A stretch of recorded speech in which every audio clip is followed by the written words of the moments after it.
Netcasts you love. From people you trust. This is Twit. Bandwidth for Windows Weekly is provided by CacheFly at CACHEFLY.com. This is Windows Weekly with Paul Thurrott, episode 62 for June 6th, 2008. Instant Rimshot. Windows Weekly is brought to you by Audible.com. For your free audiobook, visit audible.com/Windows. And by listeners like you. Thanks for your donations. It's time for Windows Weekly, and sitting there with his cold, half-drunk cup of coffee, Mr. Paul Thurrott. But I'm sure it's fine Ely Cafe. Oh, no, you're drinking the cheap brew now, aren't you? Well, it isn't an Ely cup. Oh, well, that's all that matters. I'm sure it's totally psychological anyway. Sure. Yeah. So actually, that's probably true. It's the perception of quality. That's all that matters. Yeah. I ordered, we're going to get into, this is Windows Weekly. We're going to talk about Windows. Paul, of course, is the news editor for Windows IT Pro. He has the great super site for Windows at winsupersite.com and has now gratefully and joyously finished the update to his Windows Vista Secrets book. Yes, I have. Should be out sometime around the Christmas season from Wiley. Well, it's moved into some sort of production phase or something. Oh, that's a good sign. I guess so. Who knows? Binding to be made. I don't know. They're making the bindings handcrafted by Tibetan monks out of yak fur, and it's going to be a fine book. Fine book. So let's get to the topics at hand. And topic number one, your blog post. Topic du jour. Topic du jour. If you go to Supersite for Windows, you'll see Paul is crying for the dismemberment of Microsoft. Or at least, huh? Or at least of Windows. I mean, I will say that back in the U.S. antitrust days, I felt very strongly, and I still believe, that the best thing that could have happened to Microsoft, as far from sort of a technical perspective, I suppose, is that it could have been broken up into at least 3 different companies. Yeah, and this we've heard a long time. I mean, even Dvorak has been saying this for years. But you're not saying Microsoft should be broken up. You're saying Windows should be broken up. Well, so we've moved on past that. Microsoft is the big company that it is, whatever. It ain't going to change. I think there may come a day, and this is the type of business reporting or business news that I don't necessarily care about or think about, but maybe I will have to start thinking about soon. I don't know how other large companies handle this kind of stuff. I know that sometimes businesses are spun off and things like that, but in the tech world, I would say, aside from maybe IBM or some of the really older big iron type companies, that sort of thing isn't something that's come up a lot. So what I'm talking about is more along the lines of today, Windows is developed by a division within Microsoft that's headed by a single guy, and it essentially, and Microsoft guys are probably heading to their email as I say this, but essentially, there's the desktop version of Windows and there's the server version of Windows. Right. Obviously, there are other things called Windows, but we don't have to worry about that stuff. Right. Those are the 2 teams. There is the notion of a core team, that works on the core of Windows, the kernel and the things around the kernel. But Windows is essentially something you run on a desktop or you run it on a server, and there you go. And they have different SKUs, different versions, but they're all basically developed by the same, under the same leadership and so forth. And I think it is high time that the consumer version of Windows be split off from the business version, and that these be developed by completely different teams. I recommend handing the consumer business to the Windows Live guys, but they seem to understand consumer, don't they? Yeah. Yeah, and I also really feel like they're in tune with the way that consumers expect software to be developed and delivered. Right. Steadily on an ongoing basis.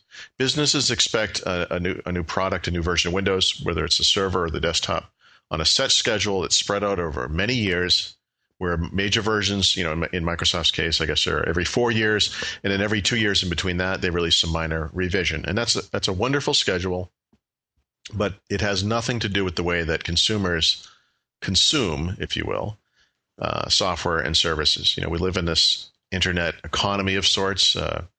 Mozilla just shipped the latest release candidate of their next browser. Things happen every day. Right. And Windows should just be updated on an ongoing basis. Right. No, it's interesting because I completely agree with you. In fact, what I tell people on the radio show is, if you want a rule of thumb, Windows for business, Mac for home. Yes. Apple does exactly what you say, which is updates OS 10, tries to anyway, yearly. They are very consumer focused, and Microsoft's schedule is a business schedule. But Paul, I got to point out what you're saying is a little regressive. I mean, in the Windows 95, 98 ME days, that was the consumer version, and then there was NT, the business version.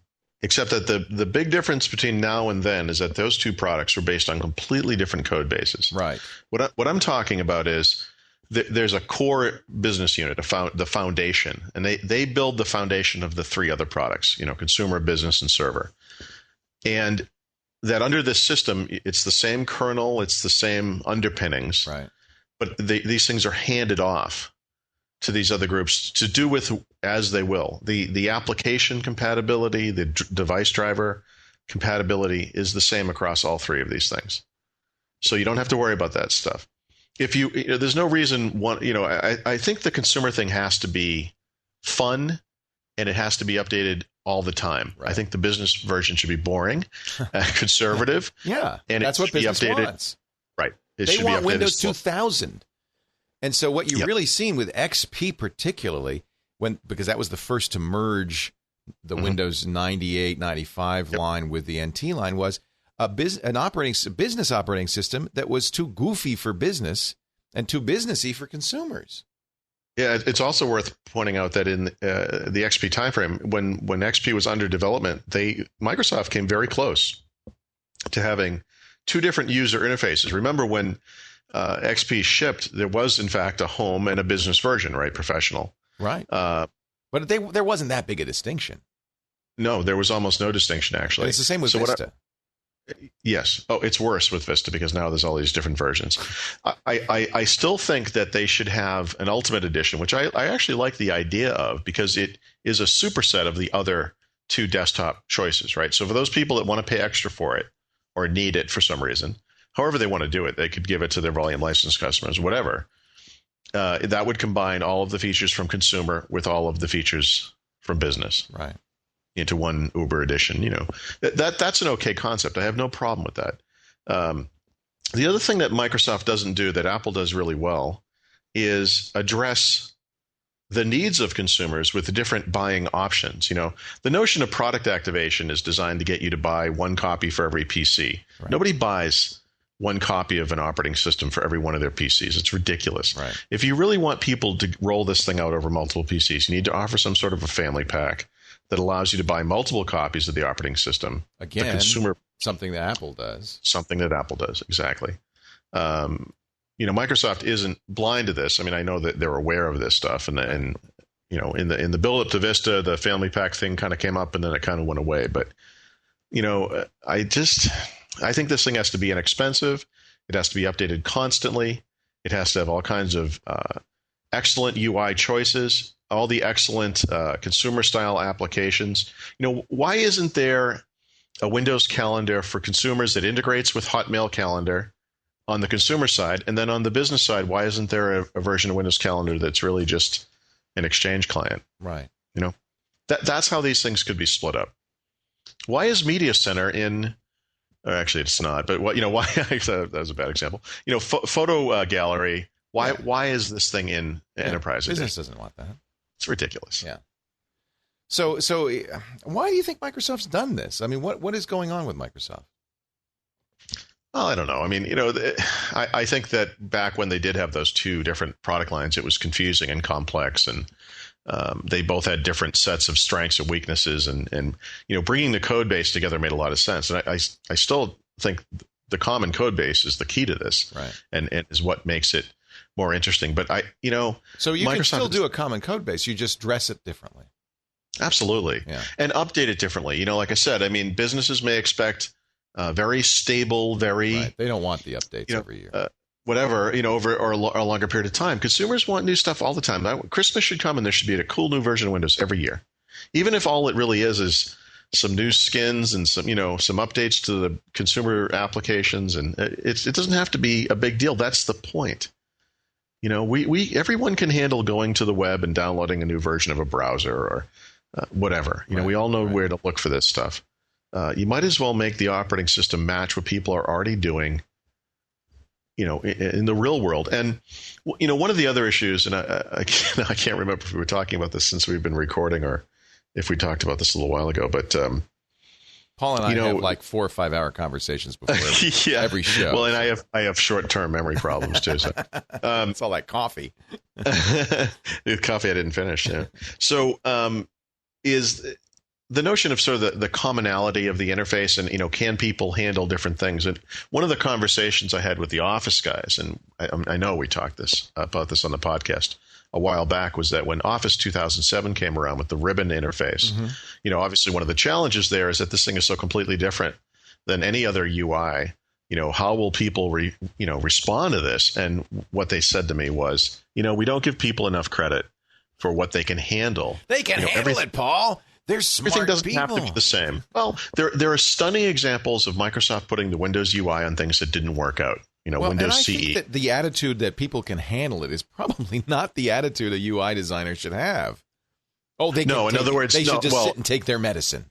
No. That's not what I meant by that. They're smarter than you give. People are smarter than we're giving credit for. In other words, the notion of everything should look just like Windows with a start button and a start menu, and and follow these conventions, and that will make it consistent and logical to people, may make a lot of sense. But in the real world, cars have different UIs. I mean, they all have a steering wheel, but the interior of the car is always kind of different from other models and other makes and so forth. We interact with devices all day long. We have a TV with a remote control and a VCR and a DVD player, and they all have different interfaces. As it turns out, we're actually pretty much smart enough to handle that stuff. Right. We can make the transition. Don't make it consistent for the sake of being consistent. Make it consistent where it makes sense, but make it cool and make it a good UI, regardless of what that UI is. Right. You don't just follow the convention, especially not on the consumer version. Anyway, you can see it in the real world because, as we had discussed, either online or off, people can use Windows at home and Windows at work and a Mac at home, and they have no problem with that. I use an iPhone that has no relationship at all to the Windows UI. I have no problem using that. I have no problem moving from email on the iPhone to email on the web to email in an application running on Windows. Right. I can handle these things, and I'm not the smartest guy in the world. I think people can do this. It's not. I don't think it. I mean, look, nobody's saying it's intelligence, but there are power users. You can't deny you're a power user. And then there's my mom and. And the it's not that she's not smart. She's smarter than I am, but she's not a computer power user. So that's why I think a home version maybe is a little different. Right, but that's my point of the multiple. In other words, I'm not saying here's the one size fits all user interface. There is no such thing. Yes, I agree. Right, I think the important thing, but that's the important reason to make this a separate version. The consumer version should have all kinds of UIs, right? Because so people can find one that they can settle on. They care that Office runs, right? That's interesting. Again, I hate to keep saying this, but Apple has had for some time a quote simple Finder interface that is very simplified. Kid level. I don't even know. They may have turned that off, but they did that for a long time. Big icons and the grid and all that, And somebody could configure it to work that way. If you look at the Asus EPC and what they're doing with Linux, they have these big buttons to say your mail, your internet, and that's really all you need for a lot of people. Exactly. So I think there are people at Microsoft that understand the rapid development model. I use the Windows Live guys as the obvious example. They should be handed this thing and they should be made to run with it.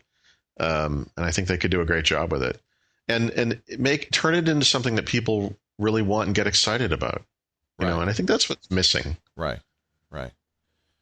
I have to say I agree with you. I get nervous, and I'm sure Microsoft does too, because it really was a negative that they had these two separate paths. They were both called Windows, but Windows 98 was nothing like Windows NT. Right. And I know a lot of consumers who said, hey, I would like to buy Windows 2000. I just want something rock solid. I don't need big Fisher-Price candy buttons. Hey, right. And that's why, having the one product now, the one brand, it makes it hard. Just this week, Microsoft released a white paper, the business value of Vista. Right. And it has all kinds of data and facts and figures and all kinds of stuff.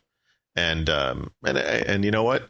I'm sure it's all correct and right, and all that stuff is real. But this product that you're describing is also the thing that my mother's going to be using. Right. That's weird. Do you think the one size fits all means that neither business nor the consumer is fully served? I mean, is business unhappy with the Windows? I just think that today there is an artificial distinction between the consumer versions of Windows and the business versions of Windows. Not artificial because it doesn't exist. It's in name only. Well, there's a few little features, someone has decided they can make more money by having more versions, and then you make a grid of the features and say, okay, how are we going to chop this thing up so we can sell part of it over here and part of it over here? And then what you find out is the things that really sell are the premium versions anyway. So the consumer, version should be like the premium version of consumer today. It should be like home premium. Right. No, I agree. It should just have all that stuff. Yeah. I think you're right. I don't know. Have you talked to anybody at Microsoft who has anything along these lines in mind? No, but I did. I received an email from a guy who works in with consulting with Microsoft UK, and he completely disagrees with this. So okay, well, I'm gonna discuss this with him further. He gave a really interesting presentation about the next topic, consumerization of IT, which is a big topic at this year's Tech Ed, which is occurring now down in Orlando. Right. And so he disagrees with this. So I will talk. I'll talk to anyone who wants to talk about this. I mean, I know people are going to not be on the fence on this one. They're either going to completely agree or think this is the craziest, the stupidest thing they've ever heard. I actually completely agree with you. And I would love to see what the Windows Live team could do with Vista to make it a great consumer operating system. I don't care about the business operating system so much. I think that my guess is businesses want something that looks a lot more like Windows 2000 and works a lot more like Windows 2000. And actually that's interesting because one of the things, one of the obvious questions that comes up is, well, hold on a second. There are all these different markets that need to be served by Windows. I mean, how do you fit things like emerging markets into this, or the places where we now still starter edition? How do you handle that? And my reaction to that is actually you give them the business version because the business version should be the stripped down version. Yes. Business doesn't want all the bells and whistles. They don't even need media player most of the time. Right. In fact, they probably welcome not having media player. Exactly. Yeah. In fact, I would argue that there were probably a lot of power users out there who would actually enjoy this stripped down version just for the sheer, perceived performance of it because it wouldn't be loaded down with all this gunk. Not perceived, it's genuine. In fact, that's why people. Perhaps. I don't know. I mean, I'm talking about a fictional product here, but what about this? What about this, Paul? And this, there are Linuxes that do this. Gentoo is an example where it comes with a kind of the basic system, just the bare bones system, and then you can flip switches or somehow add those features, whether it's a free download and install, like the current Windows Update system, or whether it's a paid version. Right. What about so that? Microsoft has the makings of that, and that's an excellent thing. You're talking about sort of a package manager type thing. Exactly. That's what Gentoo does. It uses so you can see this list of possibilities. If maybe it ships with Abbey Word, but you want to download OpenOffice, so it's in that list or whatever. Microsoft has the makings of that, and it is a combination of things like Windows Update and Windows Marketplace, right? Right. Where the goal, and Microsoft's the one company that could really make this happen because it would be a combination of, free utilities and downloads and commercial software. One of the unheralded things that Microsoft has done is you can go up to Windows Marketplace right now, log in, buy a game like the original version of Call of Duty, for example, which is one I've done this way, and you download it and install it and you can play it. So now I think we were in France last summer on a different computer. I said, it'd be kind of cool to have that game right now and play that here. And it's saved for you up in this digital locker thing. I've already paid for it. It was, probably $20 or something. I download it again to the laptop that I'm using in France, and I can play this game wherever I am. And you could sort of see how something like that could extend the package manager scenario to include commercial software. And why shouldn't I be able to download Microsoft Office? Or even non-Microsoft stuff. Right. Call of Duty is a non-Microsoft program. Okay. But that's what I mean. In other words, Windows Update and Microsoft Update is interesting because it updates your system, but it becomes more interesting when it can update everything on your system. And that this thing should be opened up so that this combination of Microsoft Update and Windows Marketplace becomes a place not just for ongoing OS updates, but also services and products from companies that are not Microsoft. Right? It should be an open market. Right. No, I like that idea. Yeah. That may be, and certainly the Windows Live team is the team to implement something like that. Yeah, right, exactly. Is there anyone at Microsoft that knows something about online products and services? Let me think. Who would that be? You think? Well, I like this idea. I hope. It's funny because there's so many. Everybody has a good idea about what Microsoft should do. Sure. And a lot of people have bad ideas. I don't know if any of these people work at Microsoft. Yeah. Is it too big a change? Is it too much to ask? How would you implement something like that? Wouldn't it scare the marketplace? Listen, this is a company that does reorgs every 3 months. What's the difference? You can do it. This could just be part of the next reorg. Yeah. When you talk about keeping a traditional software like Windows relevant in an age of cloud computing, right? That even Microsoft admits explicitly is occurring. This is a way to do it. Plug Windows into this model of cloud computing where the operating system is updated on an ongoing basis, more frequently, but less disruptive when it occurs, right? Because you don't get that big bang release thing. If you think about the way Windows is updated, there are, I guess we could play with this figure, but maybe 4 levels of disruption. There's the OS upgrade/migration, which is the worst one, right? There's a service pack. There's a Windows update, critical security update that requires you to reboot your computer. And then there's everything else. If you go to Mozilla and you download Firefox, you don't reboot. You download, you install, and then you run the thing. There's no disruption, right?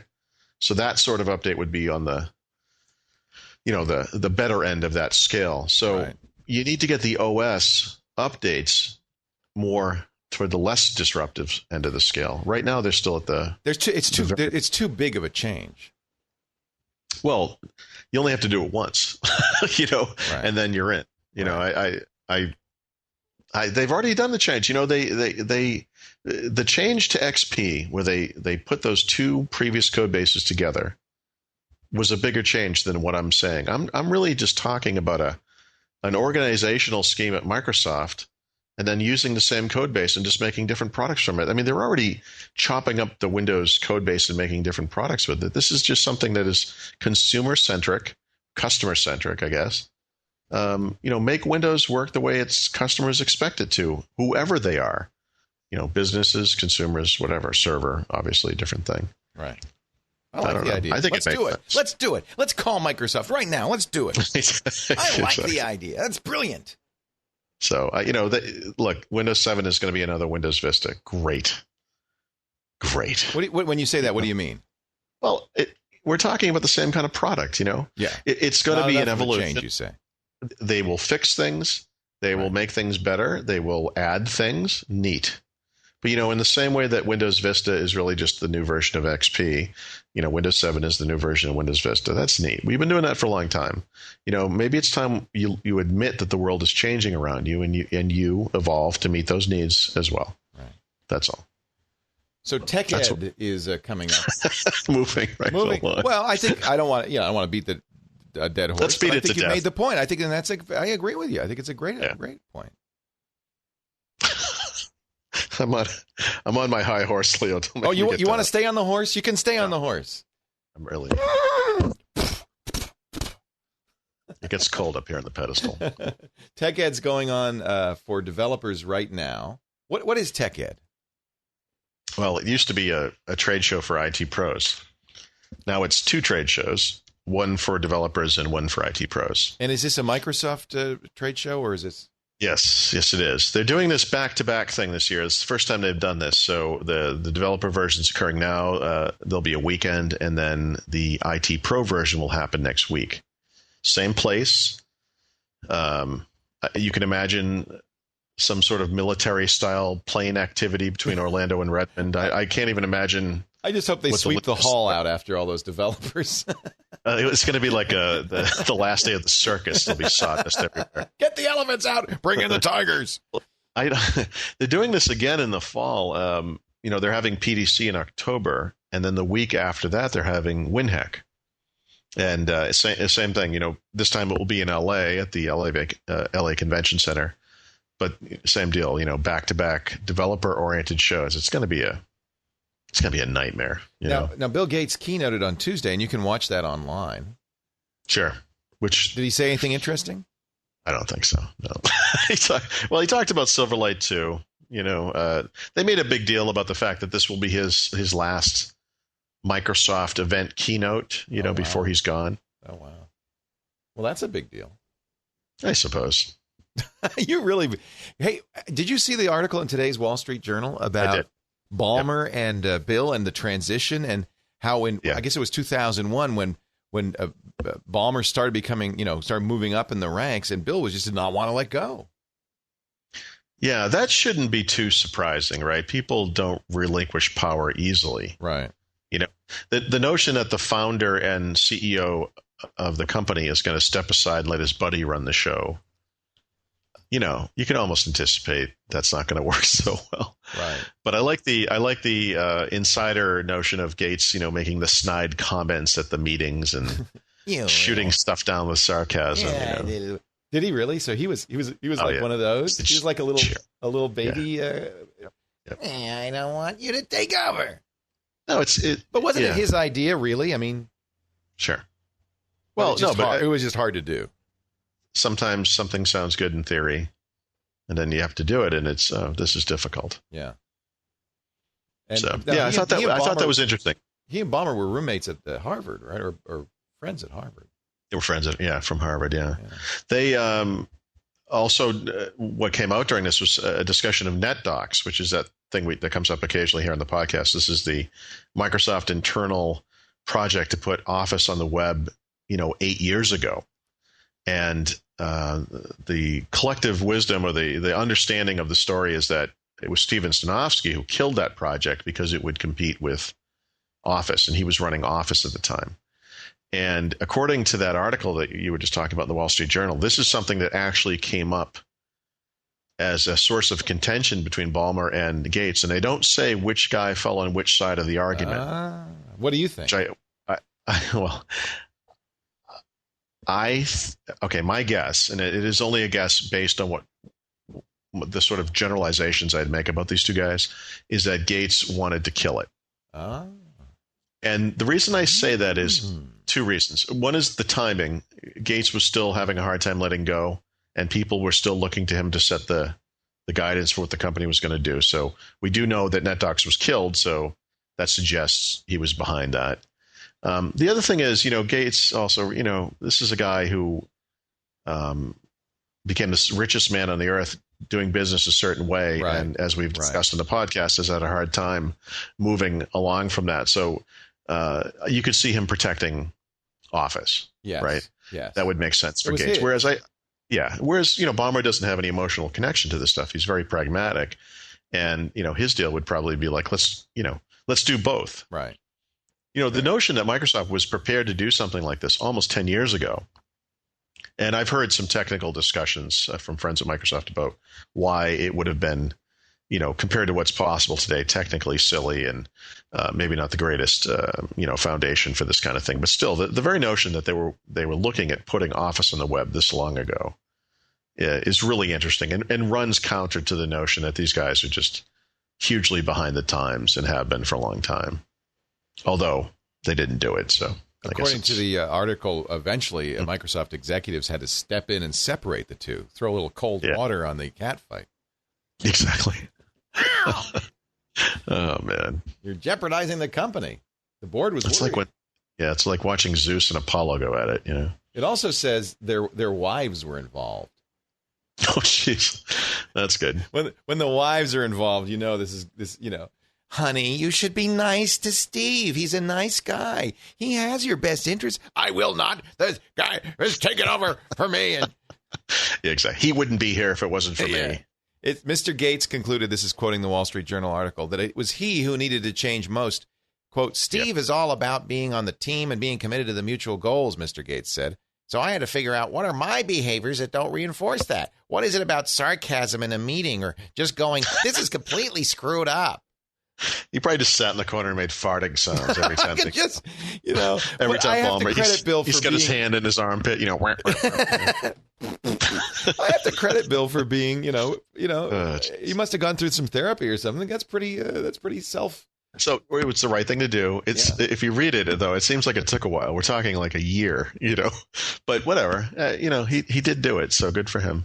Boy, it's funny because, even though it's a publicly held corporation and these guys are very public figures, stuff like this must go on all the time in all sorts of situations. And you just don't know about it until later, I guess. I don't know. How did this come out? Sure. I don't know in what context. It might have had something to do with tech ed and Gates is retiring and this was going to be his last public appearance and whatever. But Gates and Ballmer agreed to be interviewed by the Wall Street Journal, and they have that article that you're quoting, but also some extracts from the interview, which the article is based on. So it's basically just someone sat down with these two guys and asked questions about the handover, because this is the transition period, right? This is his last month. So it's a good article. It's actually worth reading. Yeah. They talk about how Ray Ozzie got brought in March 2005. In fact, Bill Gates says that Ozzie was one of the top 5 programmers in the universe. Sure. Which means he beats that guy on Alpha Prime, who I thought was really quite good. But probably not Gates himself. Not Gates. Oh, no, Gates is in that top 5. Bill has always Gates said, I'm a brilliant programmer, hasn't he? Yeah, despite the fact that I probably spent more time in a programmer's editor than he has. But hey, whatever. I'm sure Microsoft published a book, which is now out of print, which I have and I love, called Programmers at Work. And interviewed a bunch of great programmers, including Bill Gates. And there's a snippet of Bill's Bill's original basic code. And he's so proud of how he was able to get it so small and compact and efficient. But then I continually hear rumors that, oh, no, Bill didn't write that. I can't remember. Supposedly Allen wrote most of it. Paul Allen supposedly did. But nobody knows. This is another one of those things where it's just, it's lost. Well, all I know is Bill Gates would never take credit for someone else's work, so that must be the truth. You're being sarcastic here? Sorry. It's hard to tell sometimes. I need like a drum kit so I can Rimshot. Who was it? Somebody was telling me that there was he worked with a guy who actually had a snare drum and a cymbal in the office. For that purpose? So he could go psh, psh, boom. I should have one of those keyboards where I can just bring that sound up. That's taking it a little too seriously when you actually have a Rimshot. Yeah. Not machine, but an actual drum in your office. just a beeper I can walk around with. So getting back to tech ed. Yes, sir. This is originally it was IT people. Now it's for developers as well. And presumably the education is how to work with Microsoft products, that kind of thing. Sure. I mean, this is where they introduce upcoming platforms they're working on that are oriented toward business users. So they'll talk about Small Business Server and Windows Essential Business Server and things of that nature. So, yeah. I mean, I think I apologize because I know enterprise, especially in the Microsoft world, enterprise computing is a big, big deal. I would put it this way. I am much more interested in the consumer stuff personally. Me too. Right? Yeah. I know it's a failing of mine. Well, look, you have to know your limitations. It's okay. It's one of my limitations. Every once in a while, I have to say though, some of the stuff Microsoft does on the IT side, some of it it's not exciting, right, because of what it is, but it is very high quality. Windows Server 2008 is amazing. It really is amazing. So I do have these sort of periods of interest. My head pops up every once in a while when something like that happens. But I mean, I've been trying for years. I would prefer to focus on the consumer stuff if I could. Unfortunately, the magazine, the publication I write for, is very much on the other end of the scale. So right. I have to keep my toes wet over there. But incidentally, I've been informed by our crack staff, who's constantly monitoring the show and giving us the latest, that there's a website called instantrimshot.com. Awesome. All it's got is a big red button. Oh, that's great. Yeah. Just so you know. I'm heading there now. Oh, look at that. That's beautiful. Oh, God, I love the internet. See? That's a good use of the internet. That is just a brazen disregard of so many things. That's beautiful. One more time. Thank you. He's being sarcastic. Thank you. Now you can do it both ways. Does IT matter, Paul? Well, yes. So you're familiar with, I think it's Nick Carr. Yeah. In fact, I actually did a presentation with Nick Carr. I think it was for SAS in North Carolina. Nick was part of a panel discussion that I led. He's a really smart, really interesting guy. Yeah. And, his contention, I guess, is that companies are not paying enough attention to IT, or is that what he's saying? Oh, I don't think so. I the think other way around. You could tell how much attention I paid during the panel. Yeah, you really grokked the meaning of that one. Huh? No, I don't know. Well, the issue, of course, is that companies are spending an awful lot of money on IT without really investigating if it's going to be worthwhile. I think ultimately, though, look, this is a presentation for SAS, which is a business intelligence company. Ultimately, the message is it matters, but you've got to be more intelligent about how you're spending. Yes. Now, what's really interesting about this to me is I when this book came out a few years back, I didn't, I think he had a paper first, or a presentation, I guess. Right. I didn't really pay much attention to it. He sort of hit my radar with The Big Switch, which is his more recent book, which really has a lot to do in many ways with cloud computing and so forth. So when I looked that book up, I saw that he had written this and it reminded me of this. So I ordered both at the same time. So I haven't actually read the end of IT, the book, although I have it sitting here in front of me. I have read The Big Switch, which I think is excellent. But what's the Big Switch about? The Big Switch is about how wiring the world for internet access is going to have the same effect as did making electricity available everywhere. That's obvious. It's a lot of it is about the move toward cloud computing. And the thing it's funny because this does IT matter thing, I have sort of come to this same conclusion separately. So I'm interested to see how he argues this. But I guess my notion is, and I think we've talked about this, if you sell widgets, why do you have an IT department exactly? I don't get that. Or shouldn't your business be about selling widgets? I mean, in some ways, this ties into the cloud computing thing. I mean, Why not let someone else handle your email? Why not let someone else handle your IT infrastructure? Outsource, you're saying. Essentially, yeah. And now, obviously, there are things that get raised here, like compliance issues and legal issues and all that. Yes, I get it. It's not like everything else in life. It's not universal and whatever. So I understand there's an argument to the contrary, but I still think that there is way too much time, effort, and money spent on this business within a business, the business of IT, in companies that aren't, whose core business is not IT, and I don't think that makes sense. I mean, why are we all system administrators, at work? It doesn't make sense. So anyway. So I'm sure Microsoft appreciates that and would love to stop selling so many Exchange server editions. Well, no. In other words, Exchange. See, that's the thing. So I brought this up with my publisher. Right. And she said, well, great. She said, our magazine is called Windows IT Pro, Yeah, magazine. that's good, Paul. You keep up that campaign to kill IT. Yeah, I'll put that one right on the cover. That's a great idea. Do you want to write that as your last article before we go out of business, or how do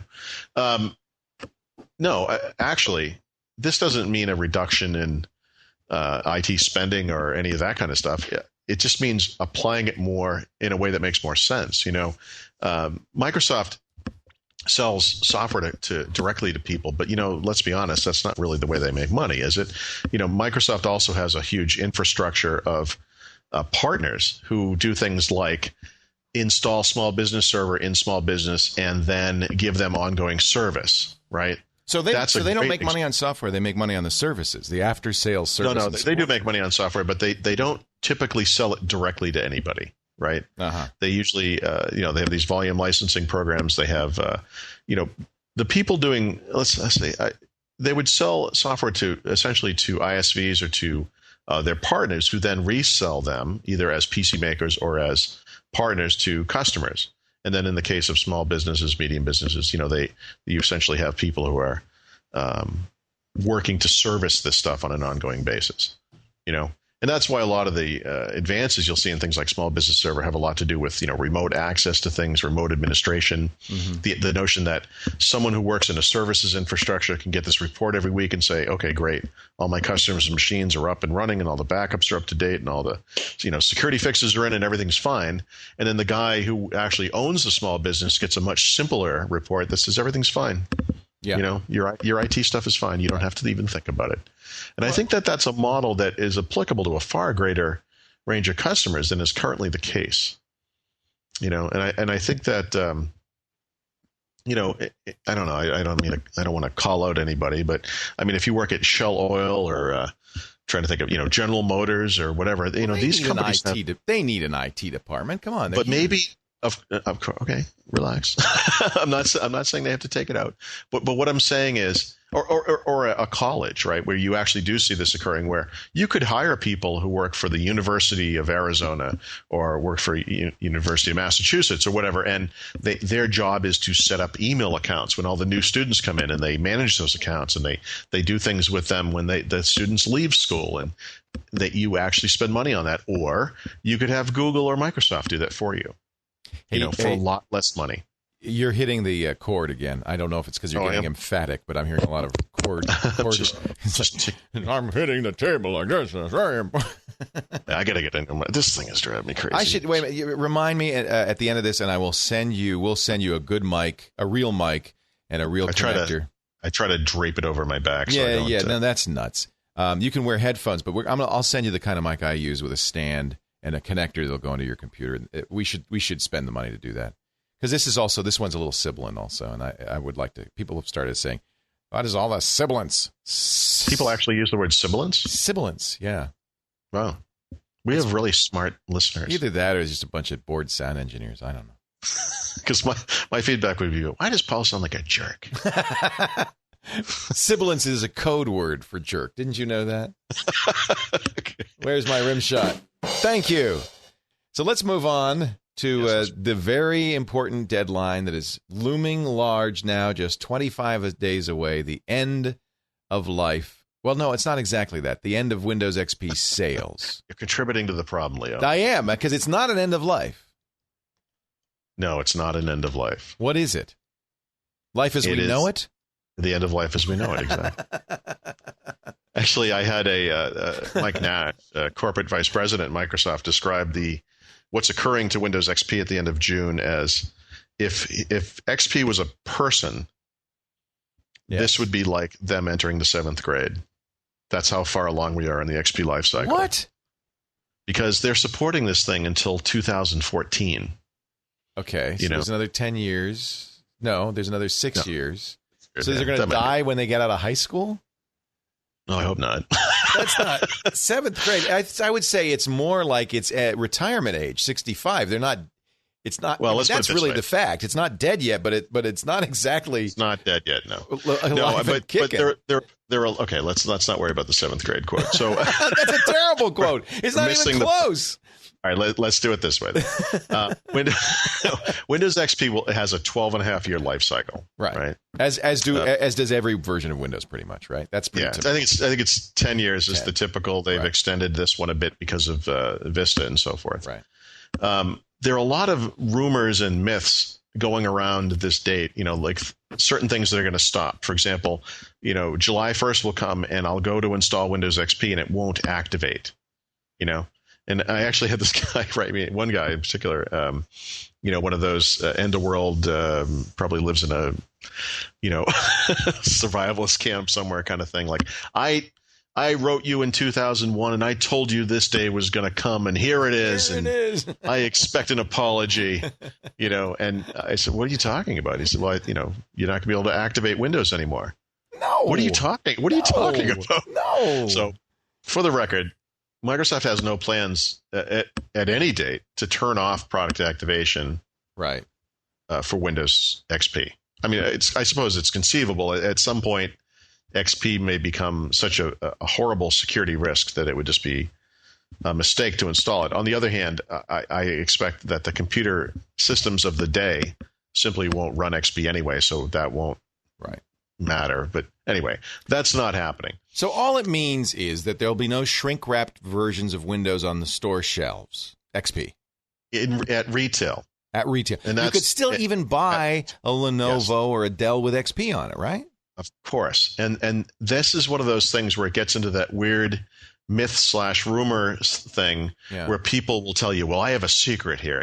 That you can do this special thing called a downgrade. And by the way, this is one of those bits of evidence that prove to you how bad Vista is, because they have to do this downgrade thing. Right. Microsoft has supported downgrades ever since NT was an operating system. Oh, really? Is the reality. Oh, that's interesting. And they've had this all along. It's not new to this. It's not new to this year. It's not new to these versions of Windows. It's always been the case. Oh, that's interesting. If there are basically the way the system works is Microsoft's business customers can order a license to Windows Vista in this case, and they can choose to downgrade to XP or actually 2000 if they want, although that doesn't get a lot of press for some reason. They can at any time. Wait a minute. You mean I could say I've got Vista, but I want 2000 and it will downgrade me? Microsoft will give you 2000, yep. Wow. I thought they had completely stopped supporting that. No, See, they that have shows not. you what I don't know. No. You know what? Actually, the Windows 2000 thing hasn't been widely publicized. Yeah, no kidding. No one's asking for Windows 2000. I like Windows 2000, and you know who's still using Windows 2000 on all his production machines? Steve. Steve. I'm not changing until they pry 2000 out of my cold, dead hands. Steve Gibson might have been the guy who emailed me about the product activation thing. Now, come to think of it, no, I'm just kidding. I know he lives in a compound somewhere. Yeah. He's a good guy. I kid. Where's my Rimshot? Why is it not happening? Wait a minute. I got it here. I got instantrimshot.com. Thank you. I'll just make fun of all the other podcasts.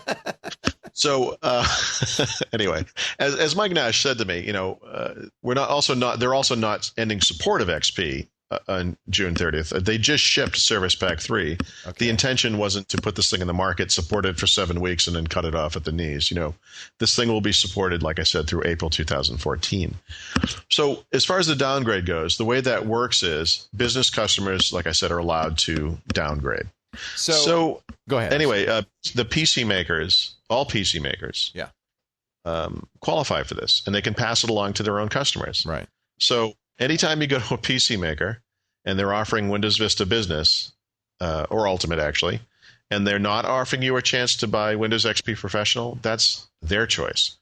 That's something you can get from them if they offer it. I suppose they would have to offer it, but they are absolutely all offered it from Microsoft. So anyone can do this downgrade thing if they want. Now, with the understanding that most people acquire Windows with a new PC anyway, the June 30 date really isn't that huge of a deal when you think about it. Because most people aren't going to walk into a store and buy this thing anyway. Right. There are other related issues. So just to underscore this, the only thing that happens on June 30th is they stop making shrink-wrapped versions of XP. Right. Nothing else. Retail, nothing else. So you could still buy it from Dell or any OEM that wants to? Yeah. Oh, well, I don't know. I know it sounds like a huge deal. I know. I feel bad now that I've even said that this is going to be, it's nothing. Well, no, there were petitions to not do this, right? Yes, there is a petition. Yeah. Yeah. And I would just point out, I think I put this in the show notes. If you do the math and you go back in time from today's date, you didn't to tell me Windows there'd be math here. Wait a minute. Let me get my pencil. Yeah. Okay. Well, it's 2008. Windows XP came out in 2001. 7 years. 7 years from 2001, going back again would be what, 1994. Current operating system at that time was Windows for Workgroups 3.1. Wow. So, was there a Save Windows for Workgroups petition when Windows XP came out? I don't know. Was there? I don't think there was. I certainly hope not. I don't think there was. As much as I love 3.1.1, I had moved on by then. But maybe Right. I mean, people have not moved on from XP. No. I mean, look, the PC industry obviously has stabilized somewhat. There used to be huge gains in processor speeds on the CPU, Right. and that obviously has gone by the wayside as we've moved to multi-core processing and so forth. Right. I think that a future version of Windows will probably take advantage of multi-core in a way that's not possible with today's, and that will provide an obvious reason to upgrade. Mm-hmm. But the truth is, at least on today's hardware, Windows XP is still applicable. It will still run fine. Right. You don't get a performance hit by running XP, but that won't always be the case, right? And I think that's one of the weird things. When you look at the long lead time between XP and Vista, something that really is unprecedented in the history of Windows.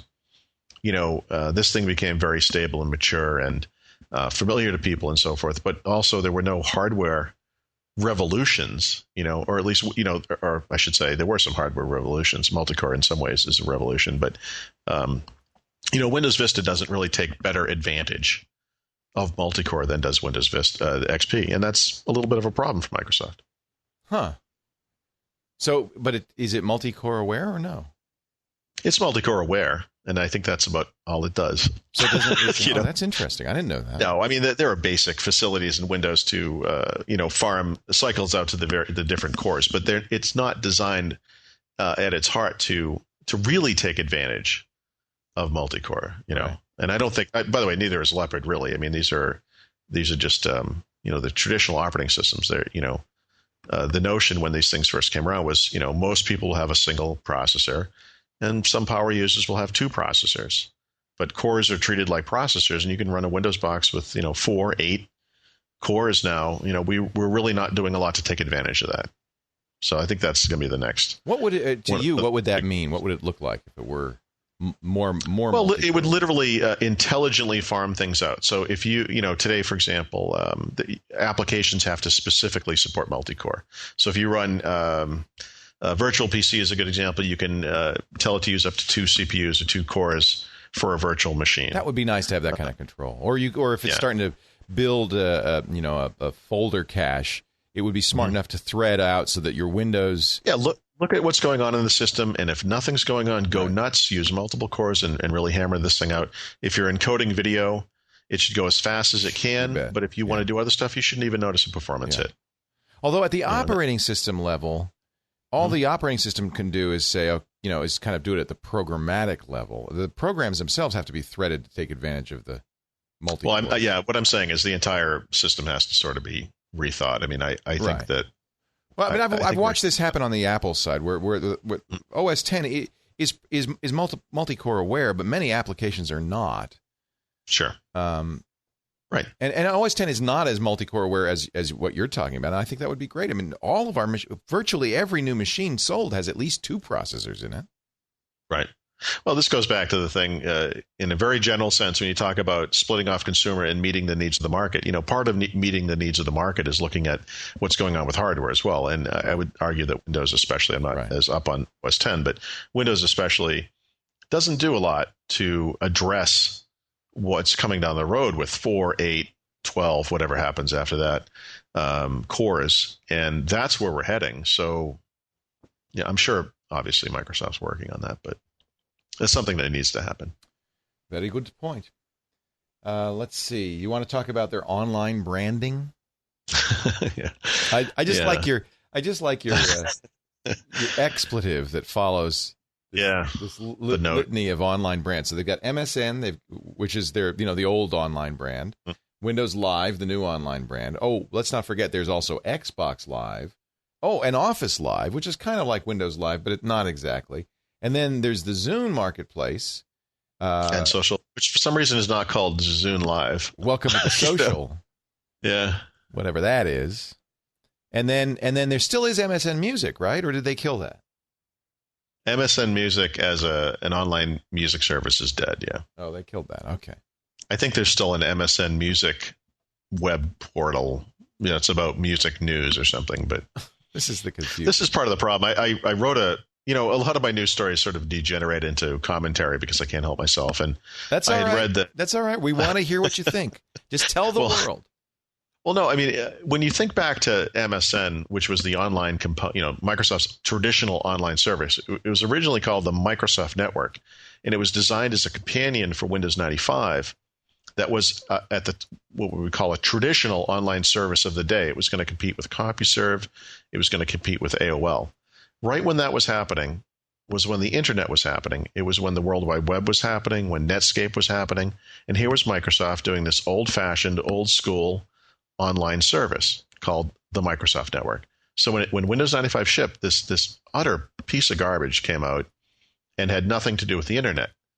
And on day one, they knew they were making a mistake, and they said, "Oh, we're gonna create ties between MSN and the internet, and MSN will be like the filter on the internet. It will be like only the best stuff, will be on MSN." And then over the years, of course, MSN has changed so many times. It's like a wardrobe change at a girl group concert. It's I mean, it's crazy. It has been, dial-up internet access service. It's been broadband internet access. There's been a shell for that stuff. Microsoft's just too big. They have too many things, and they have never been able to coherently kind of put it all together. No. Before there was a Windows Live, MSN was their online products and services. And, that actually was okay. The stuff I think of as Windows Live today came out of MSN. Right. And a lot of that stuff was just rebranding from, MSN Search to Live Search, from MSN Messenger to, Windows Live Messenger. A lot of that stuff. But MSN still is around and kicking, and they're making at least their third attempt to turn it into sort of an entertainment portal. And I gotta, this freaks me out because content, especially entertainment content or entertainment reporting or whatever you want to call that, this is not a core business of Microsoft's. They have no business getting in this business. This is ridiculous. I can accept a certain amount of, video games are sort of related to computers. Okay, that's fine. Right. I get it. Music players, okay, sort of related to computers. Entertainment portal, not so much, but they look at Apple and they say, well, wait a minute, Apple's, doing this iTunes thing. We've got to compete. Apple has an online store that sells music, but they don't make their own music and sell it. Microsoft's making its own music? No, they're not. That would be an interesting business. Yeah. Well, there's no real editorial going on there. In other words, aside from the act of selling you content, which is what the iTunes store is really all about. Right. So there's sort of an editorial sense to that where they've always done some of that though. But they don't create a gossip website about music. It just doesn't. It's not the core business. Why is Microsoft in that content business? That's a good point. I have no idea. Yeah. I just think that in the same way that Microsoft has a certain amount of jealousy toward Apple, I think there's a certain amount of jealousy in the entertainment parts of Microsoft toward that part of their world. That they want to be in that world. Right. Why did they do MSNBC? What was the thinking there? Right. The thinking probably, it's hard to remember this far back, but when MSNBC first came out, when it first came on the air, I recall that the point of it was combining the best of traditional journalism with the speed of the internet. I think that was how they marketed it. Yeah. So there was a sort, that somehow NBC would benefit from the speed of Microsoft's internet stuff, which in retrospect is ludicrous. But it's still around, I guess now it's NBC's cable network, other than the fact that they have another one too, but whatever. So I think I was there at the beginning. I don't know if you know, but no. Then Well, tell me, am I right? Is my perception? It's not like Bill was telling me in my ear why he was doing it, but we created a show for the launch of MSNBC called The Site. We being of course. I'm sorry, I do remember with Soledad O'Brien. Yeah, and I created that show. I was the managing editor and technical managing editor, and You were the Max Headroom-like guy that was. Yeah, on I the was show, Dev right? Null. That's exactly right. But the point. Thank you. Oh, you were a Dev Null, were you? Yes. Was that you? That was yeah, okay. That was because an NBC executive, they had originally promised me the role of what they called chief correspondent. I'd be like the Morley Safer of the show. But then they said, an NBC executive said, well, I talked to the guys in New York and they said, we don't want to put Leo on camera. He doesn't look so good. Yeah. So they put me in a virtual reality character. But that's not neither here nor there. MSNBC felt like if Microsoft's going to be an investor, we better do a tech show. But they didn't have much commitment to it. And of course, they canceled it as quickly as they could. And I don't know if look at this has been a flop from day one, MSNBC, from Microsoft's point of view. I used to actually kind of enjoy the site. I guess I would refer to it in the same way as I would refer to some of the tech TV type stuff, in the sense that it wasn't like I was going to get anything from it personally, but the fact that this was on TV was interesting to me for some reason. It's like, wow. It was sort of like a There's guilty geek pleasure. programming on a mainstream network. Yeah. No, I understand exactly. Yeah. I felt the same way. It figures you'd be involved with both of those. Well, really, the site was the genesis for the launch of Tech TV. Absolutely. And a lot of the ideas that I had for the site, which NBC kind of kiboshed. So Soledad O'Brien's career has really nosedived since then, huh? She's done all right. She's like talking about. She's on CNN. She was doing the election. She's like a major anchor. Yeah, it's crazy. But she was groomed for that. I mean, really, the NBC said, all right, look, we got to do this tech show because Microsoft's a partner. Tell you what, we got this young woman, Soledad O'Brien. She was local air talent at the time from our local Channel 4 here. We'll take her. We'll groom her. We're going to groom her because she's African-American with a Hispanic first name and an Irish surname. She is a triple threat. The perfect storm. The perfect storm. She's Irish, she's black, and she's Hispanic. And you can't lose. And she's beautiful, and she's a Harvard graduate. I mean, it was obvious that the whole point of the site was, let's give Soledad some experience so that we can make her a network anchor, which she did. She anchored the Weekend Today show, and then CNN hired her away. But I think Microsoft was mostly interested, as you say, in the online portion of this. I don't think they had much to do with the television portion. And the TV people, as usual at the time, had no interest in the web. They thought the web was, a joke. Sure. But what's the best part of MSNBC is still its website. Right. Which is really interesting when you think about it. I mean, Microsoft uses it for news feeds and so forth, but I don't quite understand. They made some huge multi-billion-dollar investment, did they? Spent a ton of money. And what do they get out of this Nothing. exactly? Not to mention the fact that NBC, I know, has discussed publicly at least a few times getting the MS out of the name there. Yeah, it's a very strange relationship. I don't quite get that. It is the mating of a water buffalo and an egret. Jeez. It is not the perfect storm. It is not a felicitous combination, and it never ever was. That's the point. I mean, it was always a struggle for them, and sure. I think Microsoft wanted out pretty quick. Yeah. Anyway. So Microsoft's on. I'm going to do take the rare step of playing your role and getting us back on track, which is that their online branding, Microsoft's that is. Oh yeah, is a mess, and Kevin Johnson, whatever his job title is, has said that he's going to clean it up to the point where he may actually rebrand it all. And my advice on this, just because they have so many different brands, and I don't think MSN, frankly, is a great brand, to be honest. No. I would just go with the Live thing. I think Live is good. Live's great. I think they should call it Microsoft Live. Live's modern, too, which MSN does not feel modern. MSN feels like AOL. Yes, and a live.com email address is okay. Oh, yeah. It's no stigma yet to that, like there is maybe for MSN.com or hotmail.com, right? Yeah, which it's like having AOL.com in your email address. Right. So that's my advice. I don't think they're going to take it, frankly. I have heard him say that Live is just an extra word in there. And why is it called Windows Live when it could just be called Windows? Right. So I agree with you. I agree with you. We shall see. So let's see what else. IE8 coming out. Beta 2 in August. That was Beta fast. 1 is out now. Yeah, well, and I'm curious to see what the plan is for the final release. I suppose it could hit as early as late this year, which would be pretty quick for them, given the 17-year whatever it was between IE 6 and 7. But Beta 1, which shipped, I think it was back in March, I think it was, or maybe it was late February, early March, at the Mix Show. It's about developers. Beta 2 will be all about end users, consumers, so there'll be all kinds of stuff in there for people that use the browser. So I'm interested to see what that is. They haven't announced any of the new features, so we'll have to wait until August. But they did announce this week it is coming, and we can expect it in August. I'm excited. Yeah. Not. I'm intrigued. Yeah. I'm intrigued. I'm all at Twitter. You're on Twitter, right? Now I am.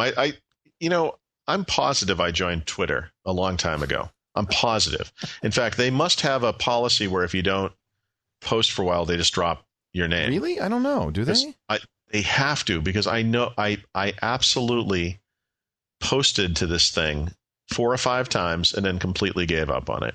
Yeah. So what I wanted to ask you was, I did join Twitter, and then again, or maybe for the first time, I don't know. Like I said, I have short-term memory problems, and I may have just made that up for all you know. No, but Twitter also has short-term memory problems, so you two are a match made in heaven. There you go. I would like to talk to you about this a little bit. I mean, the Twitter website is a disaster. This thing is the slowest thing to come up. It's disgusting. It's broken all the time. Yeah. I signed up for something called Friend Feed as well. Mostly because what that does is aggregate stuff, which I think is really interesting. Yeah. So you can get in one view, all the RSS feeds from the sites I work on.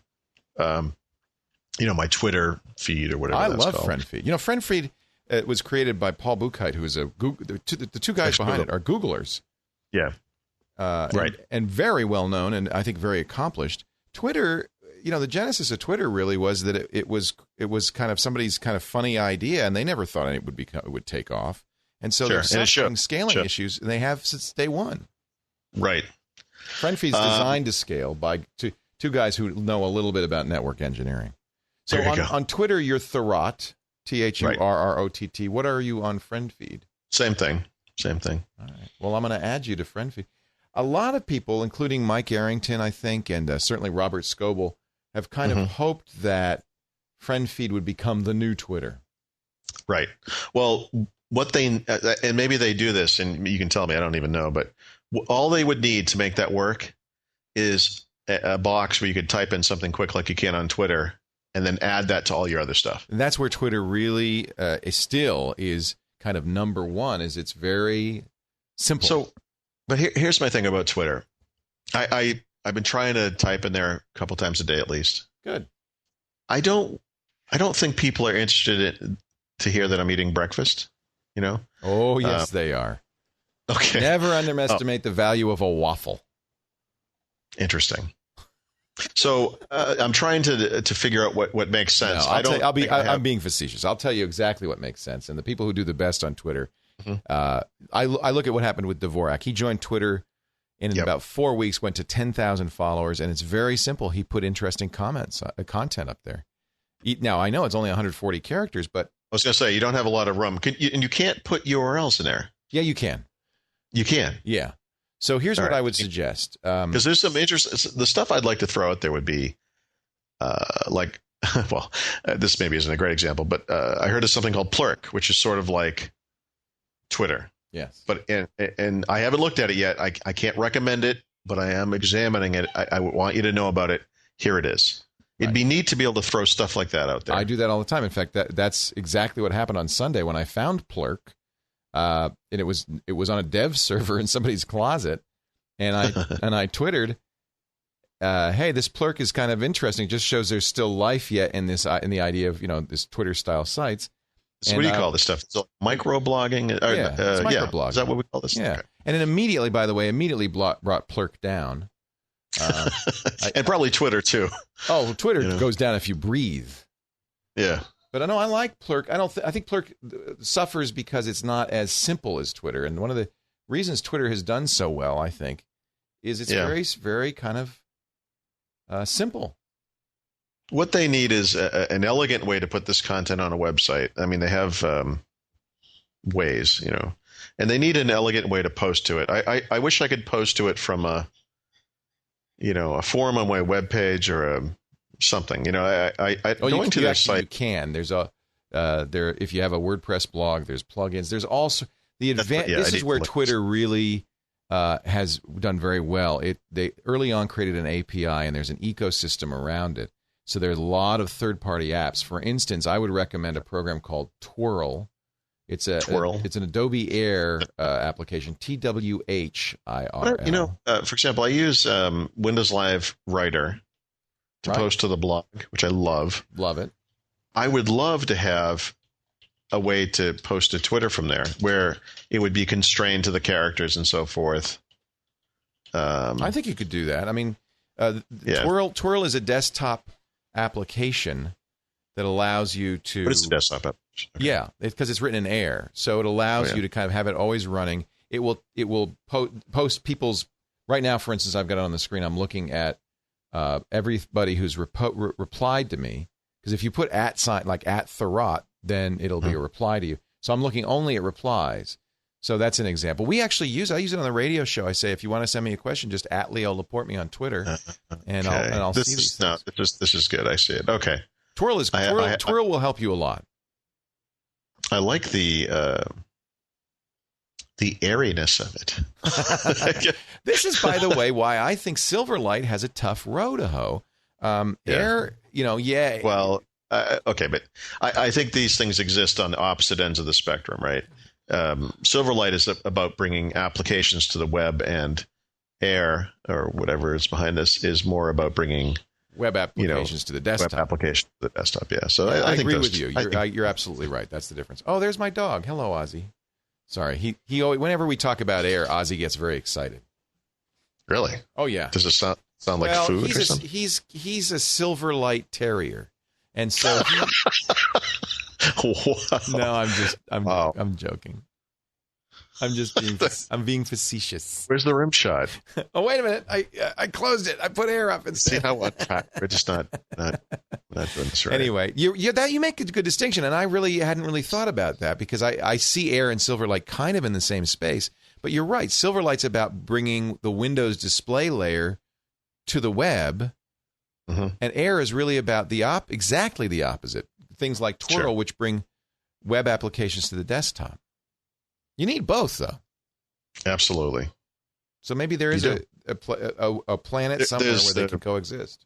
There's a lot of related work going on here with Mozilla Prism and Google Gears. Yahoo has something now, Browser Plus, I think it's called. I use Google Gears a lot. Of course, it works in Firefox.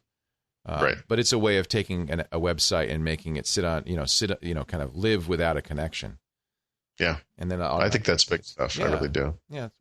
You've been talking a lot about cloud computing, and I absolutely think that this is really where we're all headed. And if you're going to boil everything we've said down today, it's about Microsoft somehow figuring out how to participate in that cloud. And oh wow, lunch just arrived. Thank you. Jeez. Well, and that wraps up to this week. Okay, we'll be talking more about this in a week. No, it's about Microsoft kind of figuring out a way to live in the cloud and make it work for what has historically been a company based on desktop computing. Right? I mean, isn't that ultimately, if they're going to succeed, what they need to do? Yeah, of course. Yeah. I mean, I think their long-term success hinges on this. Absolutely. Right. I know you were saying participate. I was thinking dominate, but either one. I'm sure they use both words. Well, what's a verb between friends? Balmer says dominate. Bill says participate.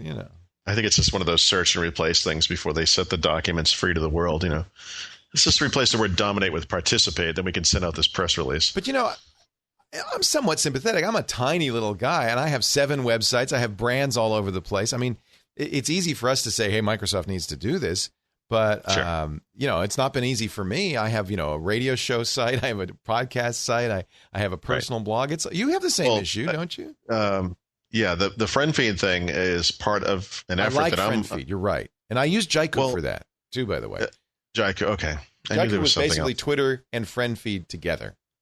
Okay. But nobody. So- It's Google. It's Google owns it, and now it's invite only. And I don't know. My problem is I have, the super site. I've got the news site. I've got the blog.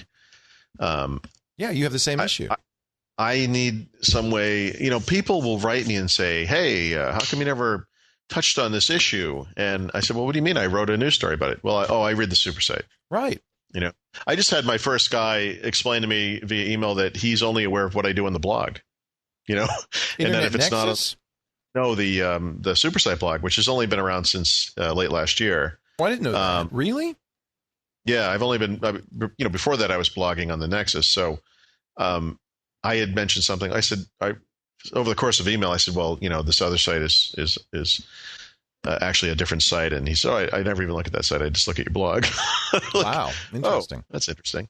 So, so I would like a way I need a way to get all this stuff in one place for people, and using RSS or whatever. And so friend feed works well for that. But so people would, Yes, you're it saying does. people should subscribe to Thurrott on friend feed, and then they can see. Yeah, I can, and you can Yes, use so I Twitter don't that way, want by to- the way. I don't want to promise. See, the thing about Twitter and friend feed, I guess, is I just signed up for both of these this week. We'll see how it goes. I can't promise long term. These are the solutions. But I'm looking, and Right. I'm monitoring it. I get the friend feed thing every day. I can look at it and see what it looks like and think, is this the way I want this to be? And Here's what I like about friend feed is that people can also comment. So when you put up a blog post, I like it, and this is what I don't like about it, actually. So when you put up a blog post, because friend feed is subscribed to your blog feed, there's an entry there. Instead of commenting on your blog, people can also comment on friend feed. And what's the problematic is that there's no cross-pollination. Right. That's both a plus and a minus, because there's these great conversations on friend feed that come out of all the content that you're putting out, but at the same time they're not on your blog, and so it fragments them. Fragments your my community. blog is so screwed up. I've got people emailing me because they can't log on anyway. And, one of the goals I was hoping moving the blog over to the super site was this could be the place. Right. I even sort of imagined I'd repost as I posted stuff to other places. I just post a link to it on the blog, so the blog could be sort of a front end. But That's a good idea. It's a good idea, but unfortunately, it's running on community server. It's apparently on top of a Commodore 64, from what I can tell by the performance and reliability. I don't know. I don't know.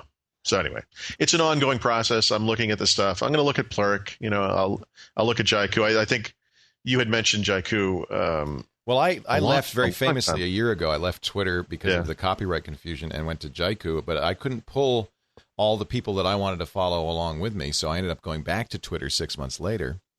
Okay. Twitter, the problem is, with all its flaws, and Twitter is full of flaws, it's also where everybody is. Yeah. It's like a bad neighborhood that has the best club in town in it.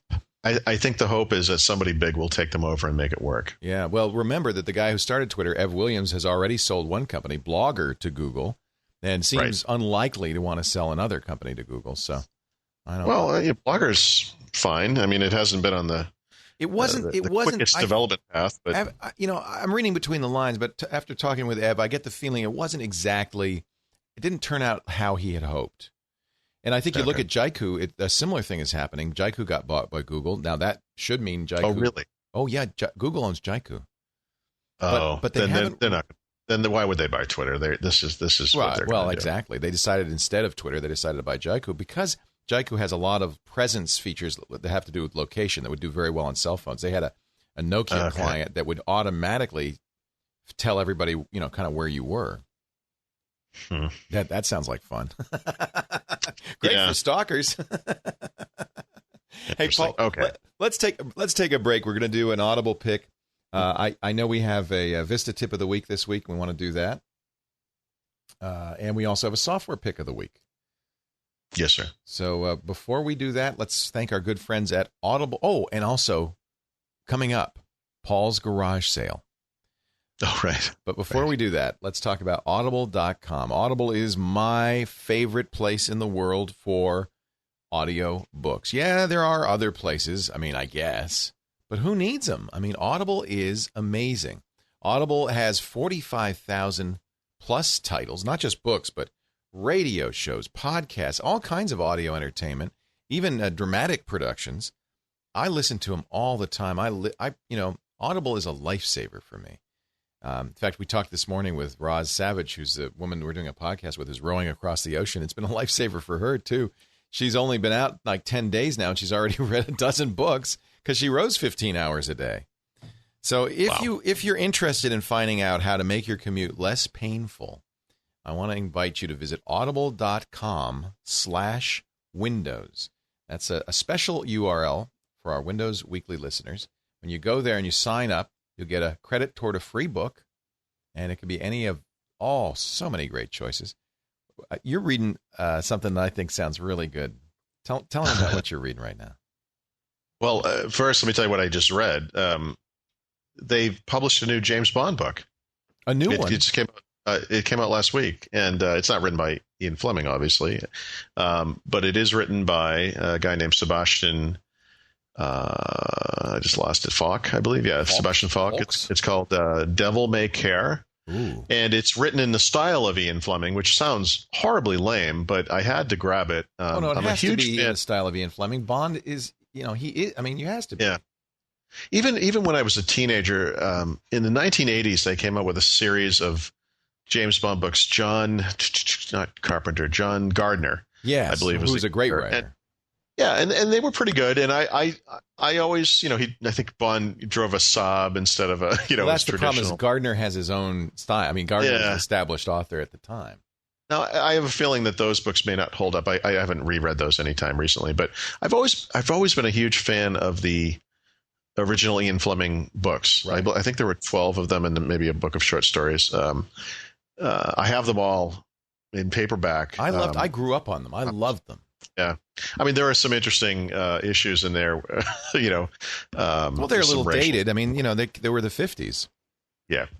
But the style of the books, if you're, and I'm also a fan of the James Bond movies, I would mention that the movies and the books have almost nothing to do with each other, with very rare exception. The books tend to be very short, very fast moving, not a lot of exposition, that kind of stuff. And they're almost like travelogues, and they're fantastic. I love them. So Devil May Care, this newer book by Sebastian Fox, is actually great and is very much like an Ian Fleming book. In fact, if anything, my only issue with it was that it was a little bit too long. It wasn't quite as short as a typical James Bond book. But what it made me do was go back and think about the original ones again. So what I'm recommending is I'm rereading Casino Royale, which is the original James Bond book by Ian Fleming, the very first one. Yeah. Obviously the subject of the last James Bond movie as well. And that's a good example of one of the few movies where the plot of the movie is actually the plot from the book. They expanded it, but it is the same villain. It's the same basic story. Right. Classic, absolute classic. And it is on Audible, and it's fantastic. Fantastic. I couldn't agree more. They have all the James Bond. It's Ian Fleming was the centennial of Ian Fleming's birth last week or the week before. We mentioned it on a couple of shows. Oh, and if anyone's in London or going to be in London, I don't know how long it runs, but I think it might be for as long as a year. But there's a James Bond / Ian Fleming show at one of the. I want to say it's at the British. No, it can't be at the British Museum. I don't remember where it is. Yeah, it's an archaeological dig that they're having at the British. No, I don't remember. Unfortunately, this is off the top of my head, but somewhere in London for the next year, I believe, there's a big James Bond show with a lot of, Ian Fleming's original papers. I'd love to see that. I am such a James Bond fan. Ian Fleming, by the way, is a guy who lived as James Bond lives in the books, and needless to say, he died very young and all kinds of health problems. He left a beautiful corpse. Yes. No, it didn't. That was the problem because maybe not. Like James Bond, as it turns out, when you actually live like that, you can't. Don't do so well. You can't do it. So Casino Royale, our pick, but you can get all of the original James Bond novels. The Simon Fox novel is unfortunately not yet on Audible, but it's brand new, and they have another one of his novels, so I imagine they'll put it on Audible as soon as they can. But Casino Royale is a must listen, and read by Simon. I guess, as part of this, if you're into traditional books, I believe the books were all just reissued, right, for the first time, probably in a long time, with new introductions and extra material and so forth. So if you're into traditional books as well, they've got a ton of them on Audible. I think has the entire series. I think Audible has the entire original Ian Fleming series. It'd be hard to choose just one, but we'll give you one free. I'll tell you that anyway. At audible.com, audible.com/Windows. I'm just, I'm an Audible fan, and I know you would be. If you listen to podcasts, you will love Audible. So check it out, audible.com/Windows. We thank them so much for their support. They've just done such a great job for us. So Mr. Paul Thurrott. Yes, sir. Let's get your tip of the week. What do you say? I could do that. Well, you don't have to. No, I will. You don't last have week. to. I won't make you. I thought about having 2 tips this week, but then laziness won out. And some of my favorite people have 2 tips. So, don't hesitate. All right. Well, I want to set low expectations so I can always never raise expectations. Let's not get crazy, Leo. Okay. No, this one comes from a reader or a listener as well, Travis Finstein, and this is just great advice. This had occurred to me a long time ago, and I think the thought of doing this at the time was a little too daunting because I used to manage all of my email through Outlook, as a lot of people do, and locally on one PC. And of course, about a year ago, I switched over to Gmail, keep everything up in the cloud, don't manage the stuff locally. The whole, I don't have to be my own IT department thing because, I use so many different machines. It's difficult moving from machine to machine. And one of the things I've done over the years, by the way, a number of times is take a machine on the road, copy over the latest PST file so you have all your stuff in Outlook, send and receive emails along the way, get home, wipe the machine out, and I forgot to back up the PST file. Yeah, it's good stuff. So one of the nice things about using a web-based email service is you don't have to worry about doing that kind of thing. But if you've been using an email client, in this case Outlook, but other email clients as well, I would imagine, over the years, and you have a bunch of email, it's possible to get that stuff up to Gmail or another web-based email client using that client because in the case of Gmail explicitly, but this would be true of other webmail types like if you had Hotmail, you could download the free Outlook connector and do this as well. Basically, all you have to do is set up Outlook to work with both your Gmail and that local PST file, and then you can use the folder system inside Outlook just to drag files over. So if you want to get all of your old email from Outlook into Gmail, drag them from Outlook and drag them into the All Mail folder, and it will go up, using IMAP, and it will go up to your Gmail account. It might take a while. It's not like copying email locally because obviously Gmail's up in the cloud, but that's a great way to finally get all that stuff up there. So I'm in the process of doing this. I have an awesome collection of email, and I'm curious now. I pay Google $70 or $75 a year for what I think is 45 or 50 gigs of storage. I'll have to look. And actually, I can look right now. It is, 46.6. So it must be 45 gigabytes of storage, I guess, or 40 gig plus whatever I get for Gmail for free. Wow. How much mail do you have? Well, it's not mail; it's photos, right? Because I use Picasa Web to back up my photos. So it's, I guess you would say it's email and photos. So I guess we'll see, how much of that. Actually, I can manage it. Let's see if it tells me how much is what. Picasa Web Albums is 23.58 gigabytes. Holy moly. It doesn't tell you what. Gmail is 6.64. No, Gmail is 1.22 gigabytes of 6.64 allocated for Gmail. Yeah, Gmail keeps growing, of course, but not as fast that it would be able to hold all your pictures. No, it can't hold my pictures, but certainly 6.64 gigabytes of storage for email is crazy. But I'm thinking once I get done with this Outlook thing, I'm going to fill that sucker up. So all you have to do is turn on IMAP, and it will... turn on, in the case of Gmail. So, for example, if you wanted to do this with Gmail, which is the one I am using, you enable IMAP support in Gmail, which I do already because I have IMAP support for the iPhone. So I can access Gmail via the iPhone. Basically, set up your Outlook account, or go into Outlook and set up an account for Gmail. Set it up as an IMAP account. It will create the folder system. Gmail doesn't actually use folders, but they supply that sort of fake folder system so you can use it with an IMAP client. And then just load in your local PSTs, and you'll have the two different folder structures. You can go into your inbox locally, select all the email messages, drag them over, copy them up to Gmail. Very cool. If you have Outlook, you can, Hotmail or, Live Mail, you can use the Outlook connector, which is free. Mm-hmm. If you have Yahoo Mail, you'll have to pay for, I believe, the Plus account to get, which is $20 a year. And that will allow you to use Yahoo within an email client like Outlook.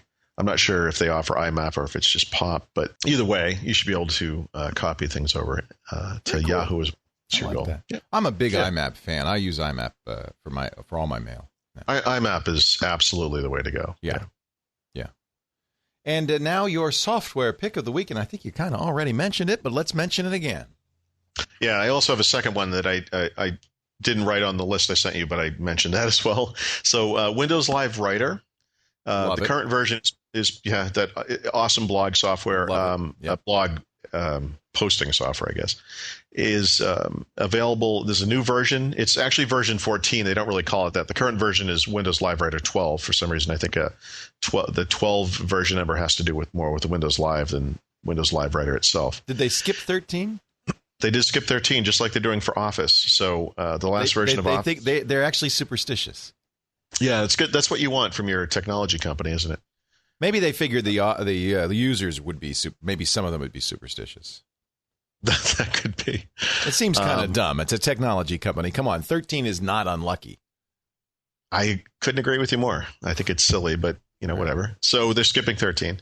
But there's a CTP community technical preview. It's really just a beta version that Microsoft has released of the next version of Windows Live Writer, and it's basically just a prettied up, gussied up version of the existing version. There isn't a huge functional or look and feel difference between the two, but it makes it easier to do things like post videos. One of the things that was weird in the last version was even when you went in at a HTML level and pasted in code from say YouTube, it wouldn't work properly. And this is something I've done a bunch of times. In some cases, I didn't discover until later. I thought I'd been posting a video to my blog, and I posted nothing because for some reason it wouldn't show up. So that stuff all works properly. And, that's good. So it puts in the right code, the embed code, and all that stuff. Yeah, it just understands that stuff a little bit better.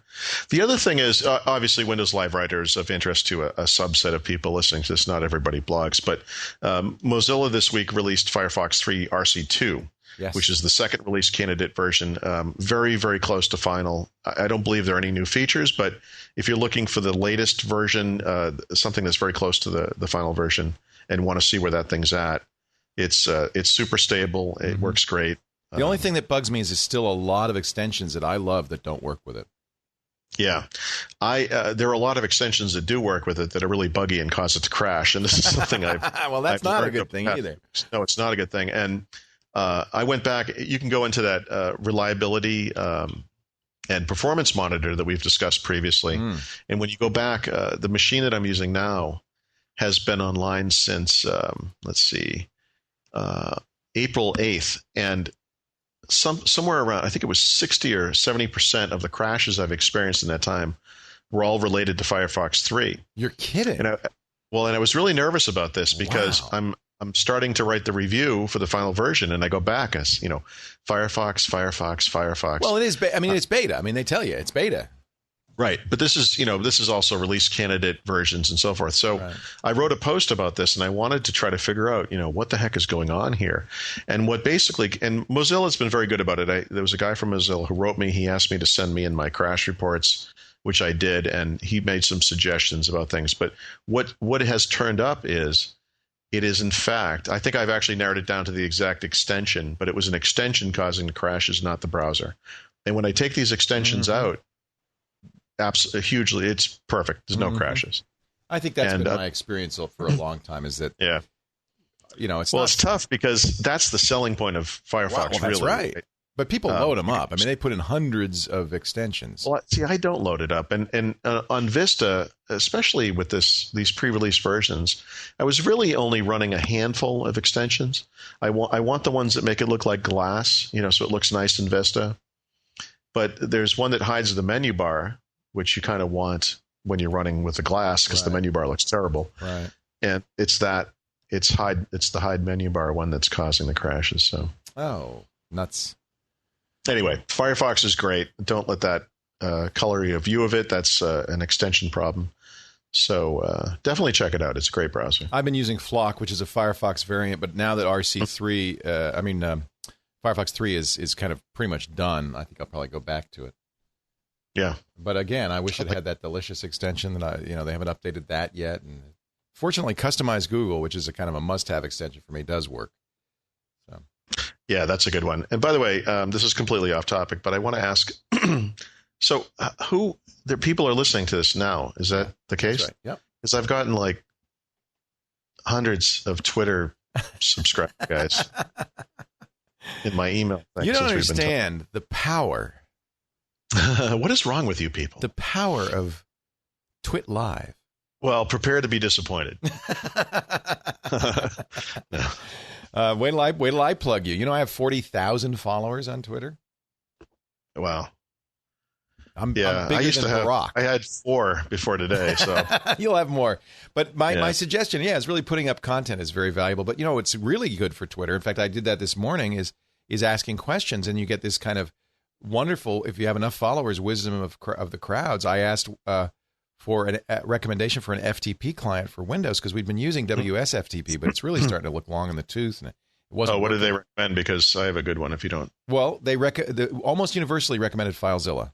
Yeah, that's exactly what I would have recommended. And that's what happens is you very quickly you look at the Twitters and there's several hundred, and 80 or 70% say FileZilla. You that gives you a really quick, instant sense. And then I got a few other good suggestions, Qt FTP, which I've used before.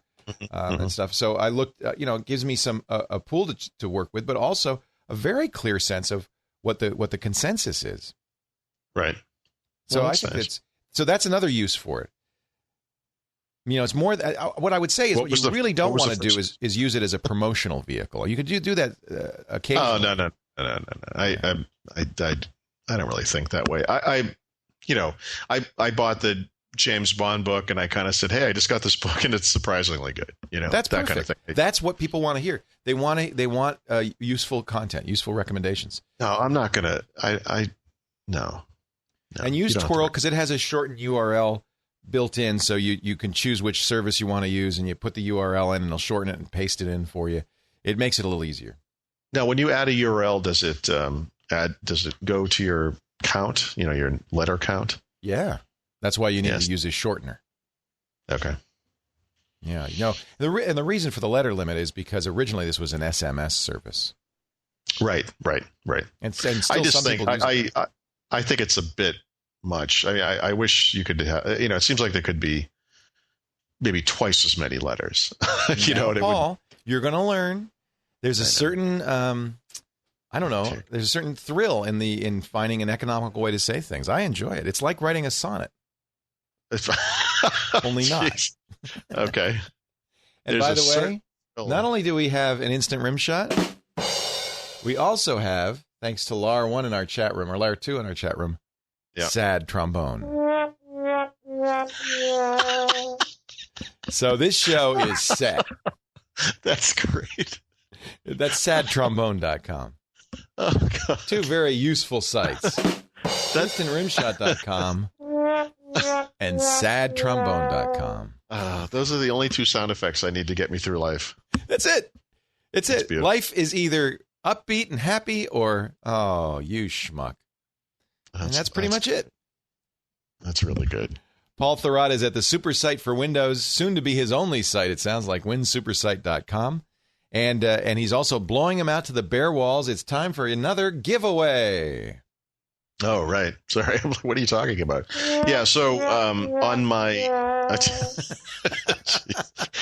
on as I was going to say many, but actually as very few of you may remember, I used to do a regular series of Everything Must Go sales and giveaways. Right. I give away books for the cost of postage.